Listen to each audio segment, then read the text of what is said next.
to a Seattle Times story, Pete Carroll is not pushing nearly as hard for Dwayne Brown, Russell Wilson's left tackle, a much more important position than he is Jamal Adams, a safety. Why?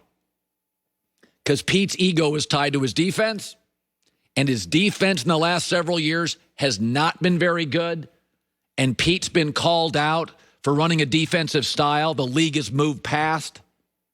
And so he's fighting for this Jamal Adams contract to get done. It should be noted, Pete desperately pushed for John Snyder, the GM, to make this deal because Russell was getting all the love, the offense, Russ is cooking, and the defense had no pass rush, so they gave up 2 firsts, a player, and a third for a safety. And I like Jamal Adams. He's a playmaker. I mean, he had like 9 sacks last year, 9.5. I like him a lot. But the left tackle on this football team is more valuable than Jamal Adams. But Pete, I thought, panicked a little with Jamal Adams, who's really, really good. Nobody denies that. But left tackles are more important than safeties, period, especially when Dwayne Brown is a really, really athletic mountain of a man at left tackle, top 5 left tackle. So, and I've said this before, is LeBron James, he's the world's eraser. LeBron James makes a lot of average coaches and average general managers and average teammates look good. He covers up your mistakes. And, Brady did this a lot in New England with the Patriots drafting mistakes. He made a lot of receivers look a lot better than they were. And Russell Wilson is becoming that guy in Seattle. If you look at Seattle, bottom half defense in the NFL, bottom half. Offensive line still has holes. Running back by committee. Do you know what statistically they do really well? Russell scoring touchdowns. That's what they're elite at. Aaron Rodgers complains about Green Bay.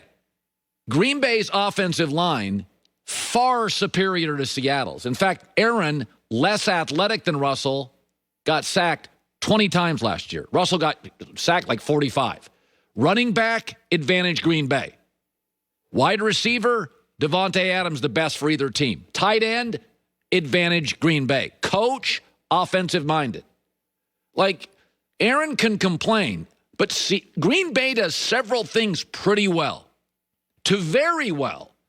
Seattle now does one thing really well. Russell scores touchdowns. So I think this is very interesting. Joy and I have said this. I don't think you need to accumulate tons of draft picks. I would give up a first-round draft pick every year if I could get a Jalen Ramsey, as long as I could afford him. That I would do, a proven star on a coin flip, a little bit of a coin flip.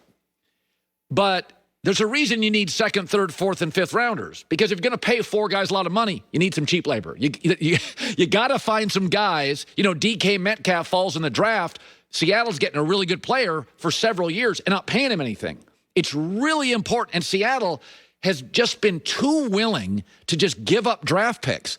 I like Jamal Adams. I was a Jamal Adams guy 3 years ago. I'm like, this guy is great.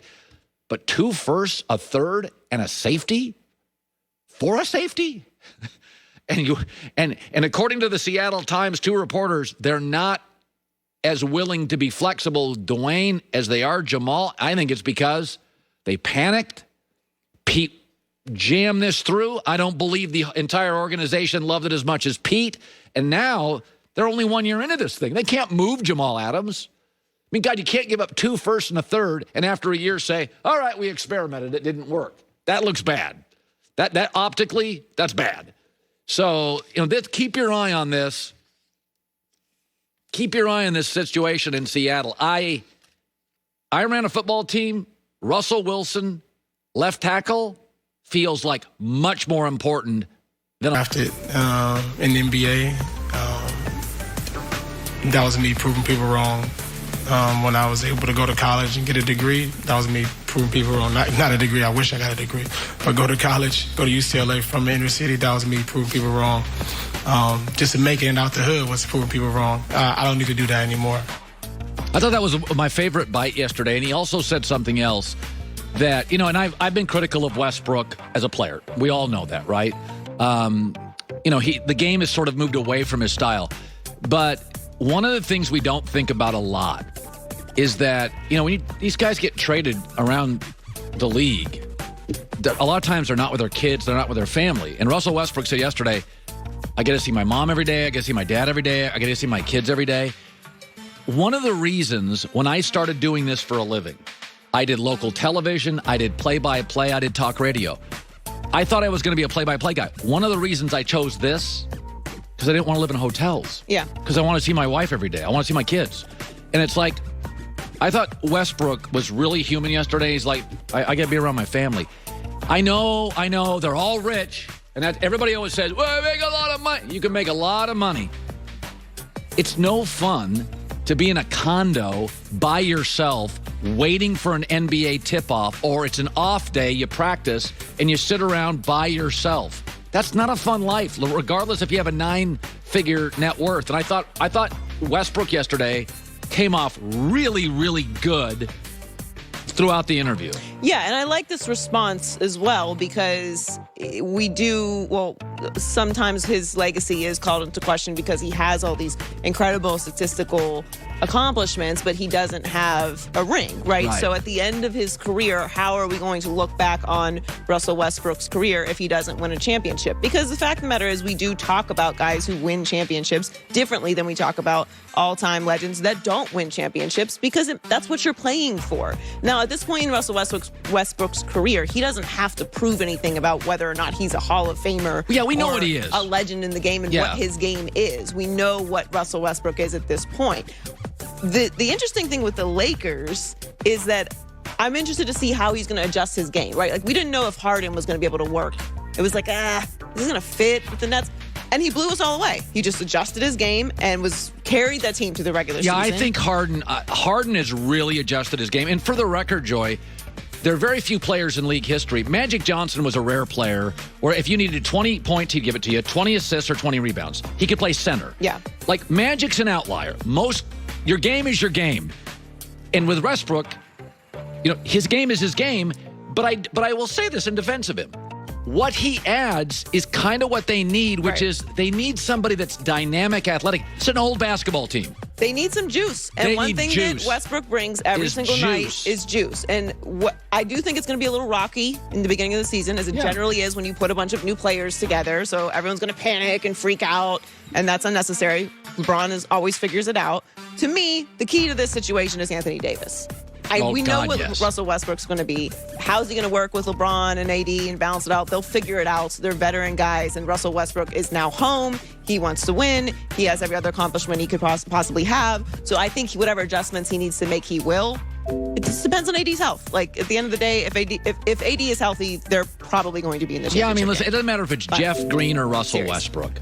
Guys have a game. Yeah. It is what it is. Jeff Green is super talented but inconsistent. And every time I watch Jeff Green, I'm like, why isn't he a star? He's impossible to stop. And then the next night he has 4 points. Like, guys' games, Magic was unique. LeBron's unique. They're the Swiss Army knives. Most guys have a game.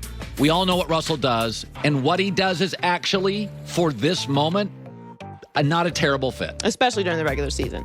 So Dennis Schroeder is heading to Boston. Oh. His agent.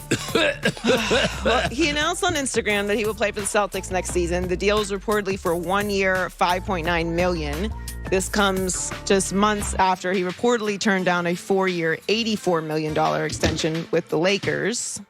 And according to the Boston Herald, Schroeder is in a state of shock after saying no to that deal. Okay, so I have a strong opinion on this. Okay. So the entire second half of the season, I had a source from 2 people. Dennis is difficult. He's not well liked in the locker room. He's toxic. And this is what it comes down to in professional sports. And this matters all over America. Lubricate, do not agitate. Yeah. He is an agitator. Players don't like him. They don't like playing with him. He's super talented. Dennis can really play. But it's a prime example. It's a great message in life. Dennis didn't lose $100 million because he can't play. Dennis Schroeder can play. I don't think he's as good as he thinks, but he can play. He's on his 4th team in 4 years. Okay, here's a memo from Uncle Colin.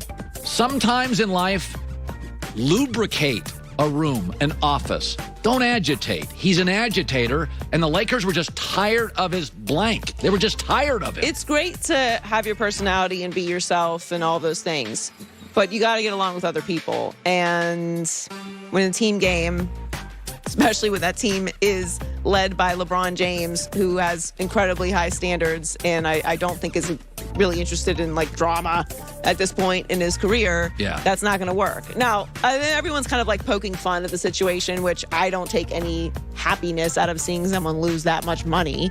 But yeah, I mean, it's a rough situation for Schroeder. That's tough. When you're that talented and you're on your fourth team in 4 years, so that means 3 different teams have said, we're going to give up a really talented player.